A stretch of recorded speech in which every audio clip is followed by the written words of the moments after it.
जनार्दन कुमार, देहात news, Ambedkar hall, Patna high court से मैं लाइव आप लोगों के साथ हूँ। अंबेडकर जयंती के शुभ अवसर पर सारे बुद्धिमान, विद्वान, अधिवक्तागण हमारे साथ अंबेडकर जयंती मना रहे हैं और बड़ा धूमधाम से ऐसा कहा जा रहा है कि पहली बार ये कार्यक्रम Patna high court Ambedkar association hall में मनाया जा रहा है। आइए हम लोग जानते हैं विशेष। सर, आप लोग कैसे ये निर्णय लिए इस जयंती के अवसर पर? देखिए, यहाँ तो पहले से भी डॉक्टर भीमराव अंबेडकर साहब का जयंती मनाया जाता रहा है, लेकिन इस बार उत्साह ज़्यादा है।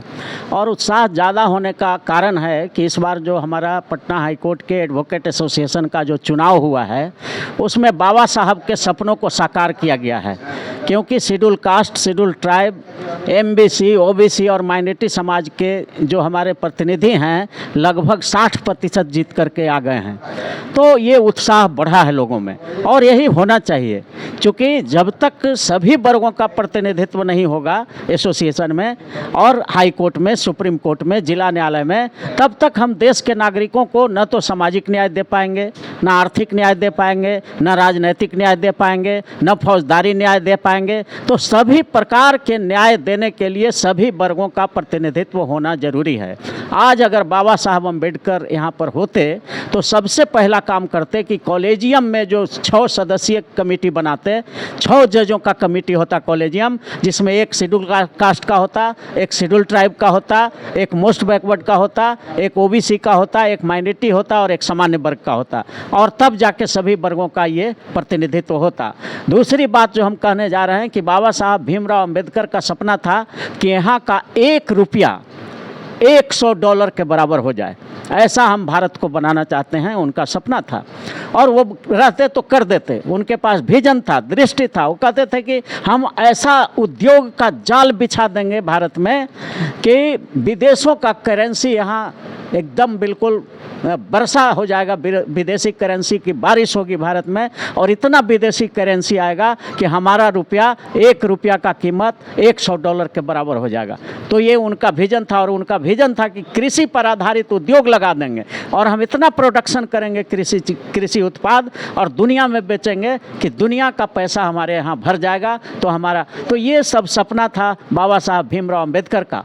आज अगर बाबा साहब होते तो ये काम भी करते कि जितना भी सिलेक्शन कमेटी है भारत में, चाहे जज की सिलेक्शन का कमेटी हो, आईएएस का हो, आईपीएस का हो, आईएफएस का हो, स्टाफ सिलेक्शन हो, रेलवे हो, सभी कमेटियों में schedule caste, schedule tribe, most backward और माइनॉरिटी का सिलेक्शन कमेटी में होना अनिवार्य करते, ताकि इनके साथ अन्याय न हो, इन समाज के साथ। तो इन्हीं सब सपनों को लेकर के आज हम लोग उत्साहित हैं और आज बाबा साहब भीमराव अंबेडकर के 132वीं जयंती पर श्रद्धांजलि अर्पित करते हुए हम सभी अधिवक्ताओं ने संकल्प लिया है कि बाबा तेरा मिशन अधूरा, हम सब मिलकर करेंगे पूरा, हम सब मिलकर करेंगे पूरा। सर, अभी जो चुनाव हुआ था, अभी मैंने हाल ही में इलेक्शन जो हुआ था सर, उसका जो परिणाम आया सर, उसमें आप ही प्रेसिडेंट खड़े हुए थे, और सर क्या रहा उसका? देखिए, इसमें हम भी चुनाव लड़े और बहुत शानदार वोट मिला। लगभग 300 वोट हमको मिला है और जीतने वाले को 500 के आसपास वोट है। तो बहुत ज़्यादा अंतर नहीं है। इस बार लोगों में उत्साह था और हमारे खड़ा होने से क्या हो गया कि जितने भी schedule caste, schedule tribe, MBC, OBC, minority समाज के जो अधिवक्ता थे, वो सबको लगा कि हम में भी शक्ति है और सब यूनाइट हुए।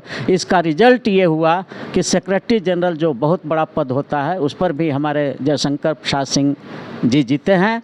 और ये अभी हमारे एग्जीक्यूटिव के मेंबर में बहुत बम्पर वोट से जीती हैं अनीता कुमारी, और इनका बहुत ज़्यादा वोट आया है। और उसी तरह से लगभग 60% पदों पर SC, ST, OBC, माइनॉरिटी समाज के लोग जीत करके आ गए हैं। ये इतिहास, drastic change of history of this country है।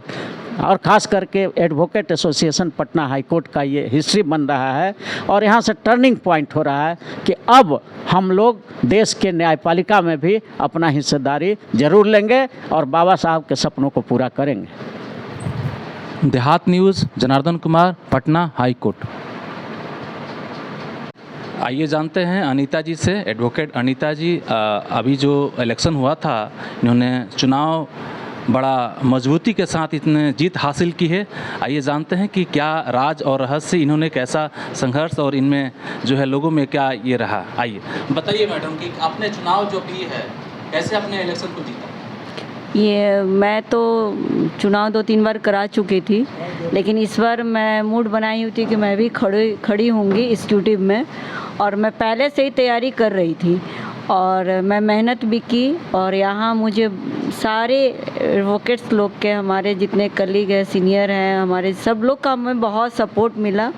और मुझे तो इतना उम्मीद नहीं था कि मैं इतने वोट से जीतूंगी, लेकिन मैं बहुत अच्छे वोट से जीती और मुझे 1195 वोट आए हैं, जो कि एग्जीक्यूटिव मेंबर में पहला बार ऐसा हुआ है कि मतलब कोई इतनी मजबूती के साथ उभरी है। और वो भी जुबली हॉल में, मैं अपने हॉल का अच्छा नाम रोशन कर दी हूँ। और मुझे अच्छा लग रहा है कि हमारे सारे एडवोकेट्स लोग के बहुत सपोर्ट मिला, मुझे बहुत अच्छा से सपोर्ट मुझे किया गया है, ताकि और इतना अच्छा वोट आया, जिसके लिए मैं सब लोग को तहे दिल से थैंक यू कहती हूँ।